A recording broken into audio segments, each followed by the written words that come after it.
O engenho estava moendo.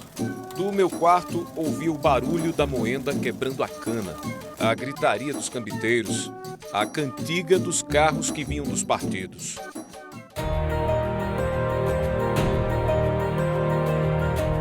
A cidade real de Nossa Senhora das Neves nasceu a partir da beira do rio Sanhauá, para dar cria da Paraíba. A engrenagem que começou a mover o estado, porém, deu as primeiras voltas em outra várzea.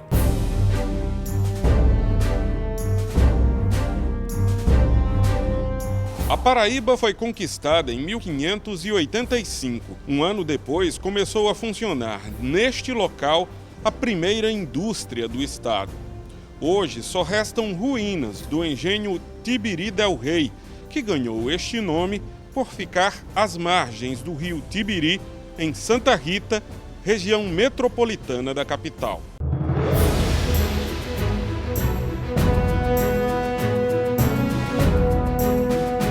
O Brasil nasce enquanto até uma proposta de país a partir dessa ocupação via cana-de-açúcar no litoral e no interior a cultura do gado.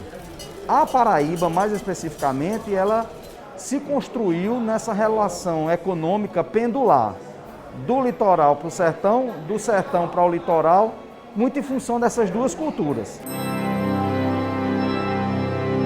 Por litoral se compreende uma área que se prolonga por quilômetros da costa para o interior. As ruínas falam, e a voz delas diz que, apesar da beleza, os engenhos da capital não eram os principais. Eles tinham uma produção muito pequena. Era uma produção, digamos, mais doméstica, né? Servia como apoio para os engenhos de grande produção que se concentravam ali naquela região da várzea do rio Paraíba. Então esses engenhos, principalmente esse que a gente está localizado aqui, que é o Engenho da Graça, era de pequeno porte, eram os chamados engenhos de Banguê. Por ser uma região próxima à praia, né? Então o tipo de solo que existia aqui às vezes não era tão bem propício para cana-de-açúcar. A gente sabe que para se ter um engenho é necessário que a gente tenha fontes de água correntes próximas, por isso que a maioria desses engenhos se concentram naquela região do rio Paraíba, né? E também por estar sujeita muito mais próximo de invasões aqui, né? O açúcar, produto de exportação, estava no centro, mas dos engenhos também exalavam aromas de cachaça e rapadura. Em torno deles, um outro triângulo inalterado, formado pela Casa Grande, a Senzala e a Capela. A capela ela servia tanto para retiro espiritual das pessoas que habitavam o engenho, e aí a gente tem desde o senhor de engenho, seus parentes, familiares, mas também amigos dessa família, né? Não, de repente não eram donos de engenho, eram comerciantes, mas quando queriam realizar alguma cerimônia religiosa, batismo, casamento, vinham para essas capelas particulares que ficavam nos engenhos.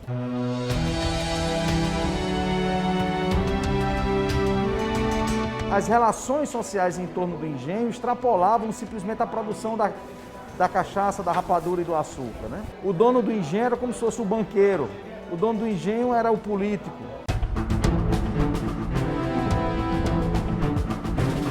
No monólogo das ruínas, as pedras da senzala nunca deixaram de gritar dores ancestrais. Falar em cana-de-açúcar no Brasil é falar dessa relação com a escravidão. E que a nossa sociedade ela vai se construindo nessa relação entre senhor e escravo. Inicialmente dos povos nativos, os índios foram escravizados sim, e depois era uma atividade econômica já com os africanos.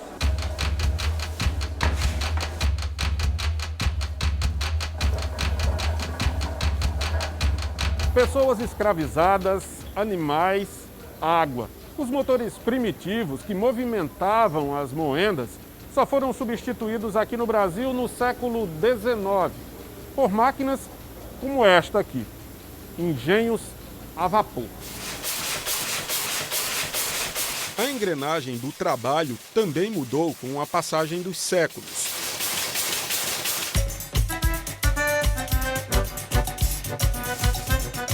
Mas uma tradição se mantém em certa medida.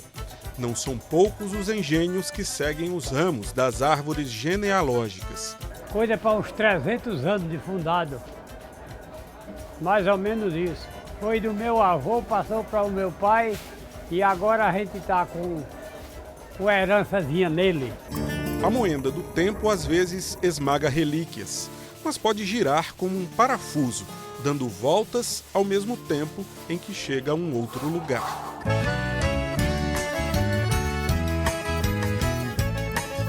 A propriedade, as terras, veio do meu tataravô, em 1847. Só na minha gestão que eu parei a rapadura, que foi no começo de 1980, e só enveredei só para cachaça. Tenho ainda hoje o primeiro rótulo, a primeira, a garrafa da época do meu avô, que essa eu adquiri agora em 2018. Aqui eu tinha, houve uma tragédia aqui de Camará e levou. E aí um colecionador me presenteou em Santa Catarina para cá, para entregar em mãos. E o que eu pude fazer, ele não quis receber nada, pude fazer foi agradecer, fazer uma redoma de vidro e colocar o nome dele, do colecionador, e a data da doação, que hoje se encontra lá na nossa loja. Você representa uma terceira ou quarta geração? Sexta geração. Quando você olha para trás, para o teu pai, para o teu avô e para as pessoas que vieram antes, o que é que passa pela tua cabeça? E olhando para esse passado, como é que você vê o futuro? É uma responsabilidade grande. Quero sempre estar perto dele, né, para poder aprender isso e poder perpetuar essa história.